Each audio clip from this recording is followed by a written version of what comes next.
안녕하세요, 정재기 변호사입니다. 오늘은 일반적으로 저희가 부동산 계약할 때 많이 건네는 가계약금에 대해서 설명드리겠습니다. 실제 사례입니다. 서울의 부동산 10억짜리 아파트를 매수인은 사기로 했습니다. 이 부동산을 보고 너무 마음에 들어서 계약 당일날 1,000만 원을 매도인 계좌로 보냈습니다. 보낼 때 가계약금 명목으로 보냈죠. 일주일 뒤에 정식 계약을 하기로 하고 계약을 체결했습니다. 그런데 계약 체결하기 직전에 계약을 해지하겠다고 연락이 왔습니다.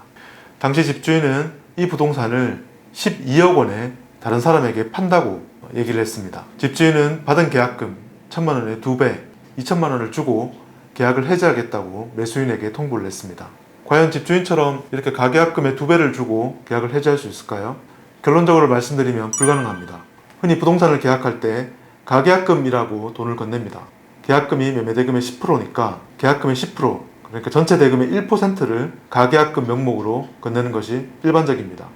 1억짜리 계약이라면 100만 원을 가계약금을 넣고 추후에 계약서를 작성하면서 나머지 계약금을 넣는 방식이죠.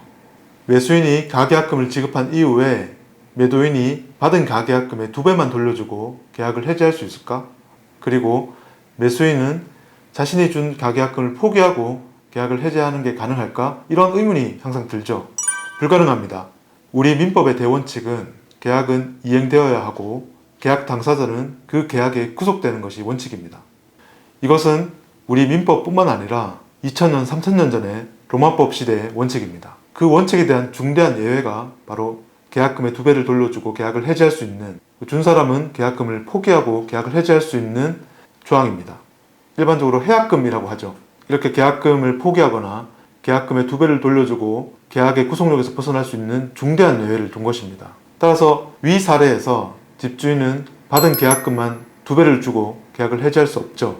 일단 계약은 이행되어야 하기 때문에 가계약금이 아닌 실제 계약금의 2배를 줘야 계약을 해지할 수 있습니다. 가계약금은 계약금이 아니라는 게 대부분 판례입니다. 위 사례에서 서로 약정한 계약금은 1억 원이죠. 그래서 지급받은 1억 원이 있다면 1억 원을 돌려주고 그리고 1억 원 상당의 손해배상금을 줘야 됩니다. 총 2억 원을 돌려줘야 계약을 해지할 수 있는 것입니다. 매수인은 매도인을 상대로 약정 손해배상금 2억 원을 청구한 사례였습니다. 가계약금은 1,000만 원이 건네진 이후에 매도인이 계약 이행을 거절하자 매수인은 계약금 1억 원을 공탁한 사례였습니다. 여기서 공탁이라는 것은 돈을 받지 않으면 법원 계좌에 돈을 납부하고 그것을 지급한 것처럼 보는 제도입니다. 다만 매수인은 계약 해지를 원했기에 지급된 계약금 1억 원 플러스 손해배상금 1억 원 해서 합계 2억 원을 청구했습니다. 위 대부분 사례에서는 모두 승소했죠. 매도인 입장에서는 2천만 원으로 계약을 해지하려다가 결국 2억 원을 지급하게 된 것입니다. 제 사건도 위 사건과 거의 동일했습니다. 다만 차이점은 제 매수인은 계약 해지를 원하지 않았기 때문에 매도인을 상대로 소유권 이전 등기 소송을 제기했습니다. 매수인은 가계약금 1,000만 원을 제외한 나머지 9억 1,000만 원을 지급받은과 동시에 소유권 이전하라고 소송을 제기했습니다. 위 대법원 판례에 따르면 가계약금만 지급한 제 의뢰인은 소유권 이전 등기를 받을 수 있는 사안입니다. 다만 매도인이 계약금 2배를 매수인에게 지급하면 계약은 종결되겠죠. 제 의뢰인은 소유권을 받거나 또는 가계약금이 아닌 계약금의 2배를 받기 위해서 소송을 제기했습니다. 이 사건은 지금 현재 진행 중인 소송이고 법리에 따르면 위 대법원 판례의 결론과 같이 결론이 나올 것으로 예상하고 있습니다.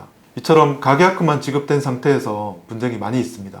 매도인 또는 매수인 입장에서 가계약금이라고 작은 돈이라고 쉽게 생각하고 돈을 건넸을 때 법적 효과는 이처럼 굉장히 중대합니다. 따라서 계약하기 전에 반드시 변호사와 상담하고 어떻게 자신의 권리를 보호할지 논의하는 것이 우선이라고 생각됩니다.